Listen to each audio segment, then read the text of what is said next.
So we'll look on all the properties inside the Photokey 8 Pro before, but let's go ahead and try to work on one of the image. And again, all of this test image and everything will be available in pack if you purchase of tutorials, or you can use your own. So what we have, we'll start from beginning. We'll keep on going right there. So let's set our canvas. We already have some image preset, but I just want to do like we imported some images and everything. So right here is our canvas first, and we can set as the, let's go by 8 by 10 example. Okay, you can see how smaller it is. So our image is much more pixels. Okay, we also can increase size if we need it, but I think, you know what, maybe 11 by 14. Let's go ahead. We'll start with this size example, 11 by 14.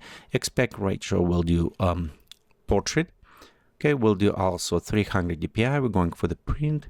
We don't want to make greeting cards, and we don't use canvas color on this. So we'll have this one. Let's go inside import, and right here we have our image foreground and our background. Let's go to rescale our background, and because I'm using preset size on canvas, I don't want canvas to fit my background.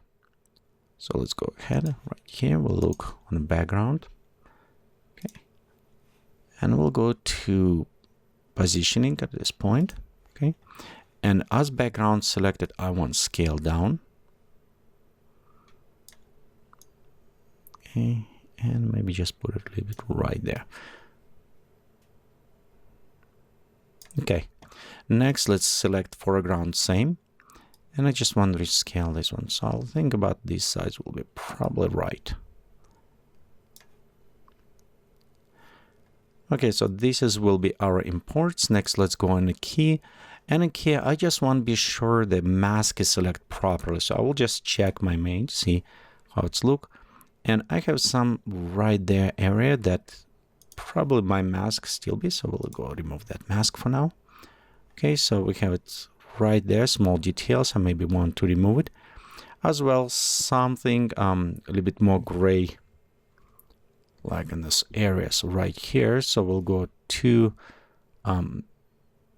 back to our key, and I maybe just bring a little bit clip on foreground, so I'll give it a little bit more solid look. With the shadows area, we can clip a bit on the background. So kind of create a little bit solid mask. Again, this is image. If you look on the result, it's kind of not semi-transparent. It's very solid edges. So we want to kind of preserve that way.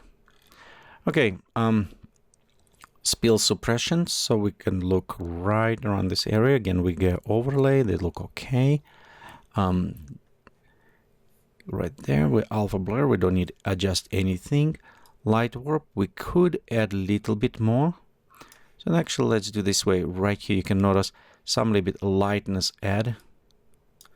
And again, it's work a little bit better if we adjust to the lights. You can see right here, we'll have it a little bit brighter. So we'll just put on the middle back here. And we have a little bit light spill going from this area. So it's worked very well for us. Okay, we'll enable that one, lighten mode. Okay, let's go look on the screen. Screen give it a little bit stronger, but I think lighten will work because it won't cause any colors, just only bright up. Okay, so spill replacement, I think that is kind of about same was saying right there. I don't want to use any modification on this. After mask, all look good. Okay, I think we're kind of nice on this mask already set. Maybe just add a little bit alpha blur right to the edges, make smooth, because if we look closer, okay, let's reset. Okay, let's go right here to the hand. Look right the edges. So this is what I want to alpha blur. So if we apply it, you can see how much it's blurring between them, but it's a little bit too much. So I want to add maybe like only a couple, 3 pixels. So just remove some of this edging. So give it anti-aliasing to the edge. And most it's what happened with the camera. You know, they're using anti-aliasing in this way. Okay, scale to fit. So we'll put it right there. Okay, I think we're kind of done with mask at this point, or with key. Let's go look to the mask. We have some dust and shadows right there, but I think we work very well with the floor, so we'll just leave them alone when doing anything. But we'll start work on the filters. And we have a background and foreground. So what I want to do is add a little bit darker. So the feet is too bright for the floor, and the lightness obviously go from the top. So we'll go enable 2 color gradient. We'll have our end one set right there by the feet, because this is set filter only for the foreground, so it won't affect any background at all. Okay, and we'll have our start probably going from maybe right here under his chin.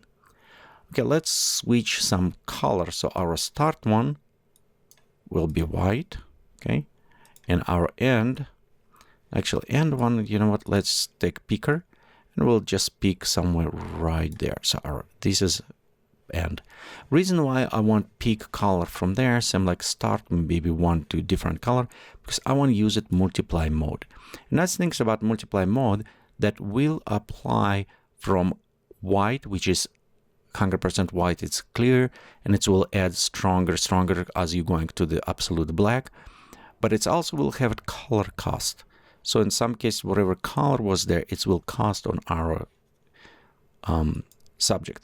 So you can see right here we applied, it was looking nice, except maybe opacity was a little bit too strong, so I will take it down, maybe around this area, or you know what, let's just maybe have a little bit coloring, a little bit brighter. Okay, so we'll go right around the area. Okay, there you go. I think this is look a bit better, matching. Okay, we can also apply color and other effects, but we'll do this in later. So let's go down to the filters. Okay, and on the filters, brightness, color balance, let's go with color balance pro. This will give us nice effect. So what I want to do here, it is bring him little bit to the cyanish kind of color, so to match our background just slightly. So I don't want too much, just a little bit. You can see how we're already matching. Okay, we don't need it. We can adjust also a little bit on the color temperature, a little bit colder. Okay. So again, we'll try to match our background, but not too much. Okay, maybe just disable for this one. It does not have a lot of effect. Okay, we don't need to worry about the focus, half tone. This all creative, they're nice effects, but they don't apply to us. I want to do cast shadows. So let's go ahead, enable this one. We'll just place its shadows, maybe just right there. Okay. And currently he's floating, so we'll need to take the feet and be sure they're matching his current position where he's standing.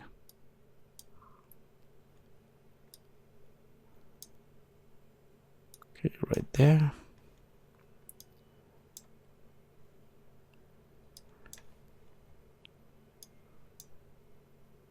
Okay, I think that is look good. Okay, we'll go to increase slightly blur. And I also want increase transparency and take the color and select some darker color. Okay, our mode will be multiply. Bring it maybe even closer, right there. Okay, let's go pop up transparency. So again, just slightly shadows that help us bring him to the ground, kind of. We don't need too much. Okay, there you go. Okay, let's go ahead, look on a background. And background, I want to do a couple maybe things more interesting. So we'll go with 4 color. We'll switch this to this soft light mode. You can see how the change colors applied. And this one, we probably want to create maybe warmer, colder areas. So the green color. Okay, actually, let's go to select tool. Okay, we have greenish. Probably, let's go with the colder cyan one. Okay, for this one, right here, we'll go create a little bit more warmer color. Okay, that area. Right here again, darker and kind of dark cyan right there. and warmer, darker warm kind of. Okay, so overall, just a little bit play more with the colors adjustments. Again, with soft light, we can use it, try different mode like multiply, see how that works. But I think soft light will work very well, but I want the opacity and almost take it off. So just slightly adjustment so we can see, kind of bring these colors in. Okay. Next things, we also have the depth of field. We can use this one if you want to bring subject closer, but I think without this, we'll just have it sharper. Nice look. Okay. So I think we're done with the filters. Okay, let's go with positions. Let's work a little bit on the layers. So I want to add layers, and we'll go to import some fog and other effects. So let's do this in the next portion of the tutorial.